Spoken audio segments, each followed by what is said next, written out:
சூடுபட்ட புரோகிதர்கள்.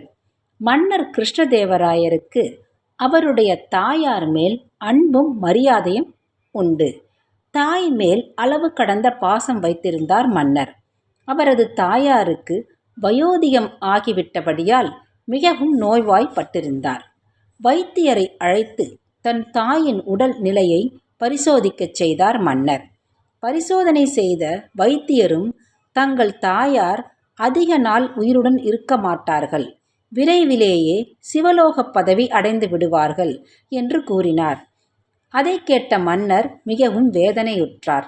தன் தாயாரிடம் சென்று, அம்மா, உங்களுக்கு சாப்பிட எது மிகவும் ஆசையாக இருக்கிறது என்று கேட்டார்.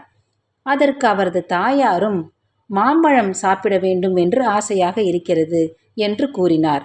அப்போது மாம்பழம் கிடைக்கக்கூடிய காலமல்ல. இருப்பினும் தன் ஆட்களை அனுப்பி எங்கிருந்தாவது மாம்பழம் வாங்கி வர ஏற்பாடு செய்தார் மன்னர். ஆட்களும் மாம்பழம் வாங்க புறப்பட்டனர். மாம்பழம் வந்து சேர்வதற்குள் அவரது தாயார் மரணமடைந்து விட்டார். மாம்பழம் சாப்பிடாமலேயே தன் தாயார் மரணம் அடைந்தது குறித்து மன்னர் மிகவும் வேதனை அடைந்தார். அதற்கு பரிகாரம் காண எண்ணி அரண்மனை புரோகிதர்களை அழைத்து ஆலோசனை கேட்டார். பேராசை பிடித்த புரோகிதர்களும் மாம்பழம் சாப்பிடாமல் இருந்ததால் அவரது ஆன்மா சாந்தி அடைய தங்கத்தால் 108 மாங்கனிகளை செய்து 108 புரோகிதர்களுக்கு கொடுத்தால் சரியாகிவிடும் என்றனர். மன்னரும் அதற்கு சம்மதித்தார். 108 மாம்பழங்கள் தங்கத்தால் செய்ய ஏற்பாடு செய்தார் மன்னர். சில நாட்களில் தங்க மாம்பழம் தயாரானது. அவற்றை 108 புரோகிதர்களுக்கு மன்னர் கொடுத்தார். புரோகிதர்களும் மிக மகிழ்ச்சியுடன் அவற்றை பெற்றுக்கொண்டனர். இச்செய்தியை அறிந்த தெனாலிராமன் மிகவும் வேதனையுற்றான். புரோகிதர்களுக்கு தக்க பாடம் கற்பிக்க எண்ணினான். அதன்படியும் செயலாற்ற துணிந்தான். புரோகிதர்களை சந்தித்து தெனாலிராமன், என் அம்மாவிற்கு திதி வருகிறது, அதற்கு தாங்கள் அனைவரும் வந்து புரோகிதம் பண்ணுங்கள், என்னால் முடிந்த அளவு தங்களுக்கு தருகிறேன் என்றான். புரோகிதர்களும் மகிழ்ந்து தெனாலிராமன் வீட்டிற்கு வந்தனர். அவனும் புரோகிதர்களை வரவேற்று உட்காரச் செய்தான். பின் கதவுகளை நன்கு தாழிட்டு பூட்டிக் கொண்டான். ஏற்கனவே நன்கு பழுக்க காய்ச்சிய இரும்பு கம்பியால் ஆளுக்கு ஒரு சூடு போட்டான். புரோகிதர்கள் ஐயோ அம்மாவென்று கதறினார்கள். பின் மன்னரிடம் சென்று முறையிட்டனர்.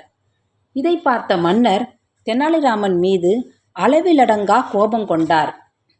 பின் தன் பணியாட்களை அனுப்பி தெனாலிராமனை இழுத்து வரச் செய்தார்.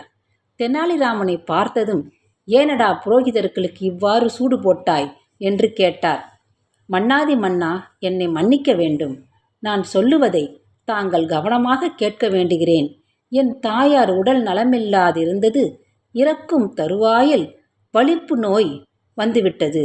அதற்கு வைத்தியர்கள் என் தாயாருக்கு சூடு போடும்படி சொன்னார்கள்.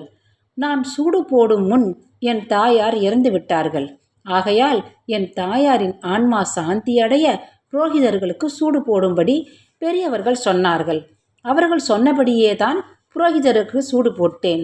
இதில் என் தப்பு என்ன இருக்கிறது என்று கேட்டான். இதை கேட்ட மன்னர் கோபம் கொண்டு, என்னடா தெனாலிராமா, இது முட்டாள்தனமாக இருக்கிறதே என்றார்.